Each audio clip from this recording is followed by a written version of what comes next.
นี้นี่สิมาเบิ่งโบสถ์คริดจักร แปลงอยู่ไสลักแปดบ่ แปลง อา อยู่ไส กา ลั ศ ก ใน 8 ต บ่ อนเช้าของวันอาทิตย์มื้อนี้เนี่ยดีครับเสียงแดดอ่อนๆมาข้างนอกเลยเขาจะถ่ายมุมเส้นทางก่อนเส้นทางเข้ามาโบสถ์นี่คือหน้าโบสถ์นี้เป็นโบสถ์หลังเก่าโบสถ์ตั้งแต่สมัยก่อนๆนี่เนาะแต่เพิ่นได้เติมใหม่อีกญาติพี่น้องก็ทยอยเข้ามาโบสถ์บ้านเฮา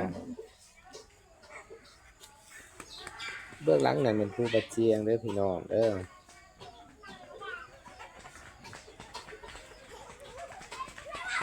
และที่พี่น้องได้เห็นนี่ก็คือโบสถ์หลังเก่าโบสถ์นี้ก็รู้สึกว่าหลายปีแล้วแหละแต่ว่าเพิ่นก็ได้เติมออกมาใหม่ก่อออกมาใหม่ผู้ที่นมัสการอยู่นี่ก็เป็นผู้หลานน้อยก็แบ่งโซนๆกันรุ่นกลางหลานน้อยแล้วก็พ่อแม่ลูกอ่อน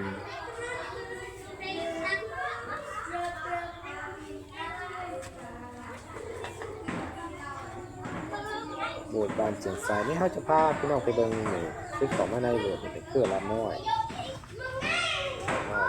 รุ่นน้อยนะมันจะมีรุ่นแม่ลูกอ่อนอีกและรุ่นใหญ่กว่านี้อีกเด็กกำลังนั่งมารอนมัสการรอพระครูสอนเด็กมานี่คือพี่น้องหลานน้อยบ้านเจียงไซเด้อเพิ่นก็ได้ระบายสีเนาะตอนนี้มันก็คือเพิ่นก็ได้มาเรียบร้อยแล้วเพราะว่าวิดีโอนี่เขาจะตัดเหนี่ยวเข้ามาระบายสีที่ครูเพิ่น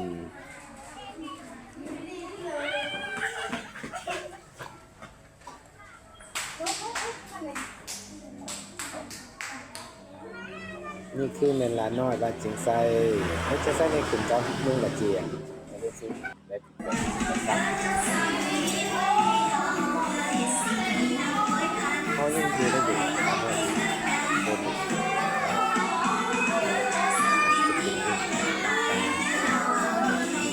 พ่อเราเอาเงินนั่นแม่อีกที น้อยเป็นแบบเงินนิดพอ เวลามาเบิ่งข้างห้องเพลงนี่ กำลังศึกษาทางสายเป็นที่นี่การระบายสีเขาเกี่ยวกับการนำเรี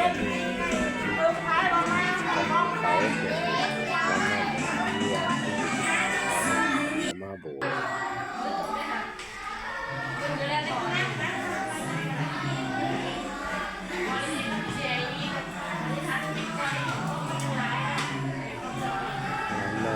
พระเจ้าไม่มีทั้งทรายแล้วเขาก็จะพาไปดูอีกเกิดเป็นโซนหนึ่งแล้วก็จะเป็นพวกเมลิคอนเป็นโซนนี้แล้วก็จะเข้าไปดูนี่คือโซนของเมลิคอนมันก็จะมากับลูกเพิ่นน้อยๆ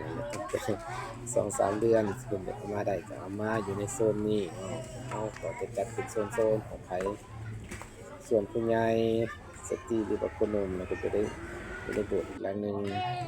คือนี่คือโบสถ์ใหญ่แล้วก็โบสถ์ใหม่ส่วนหลายพวกเขาจะนมัสการอยู่ในโบสถ์หลังนี้แบบนี้เนาะคลิปวิดีโอสำนี้ก็ถ่ายบ่ยาวปานใดเนาะสำนึกขอให้พระเจ้าอวยพร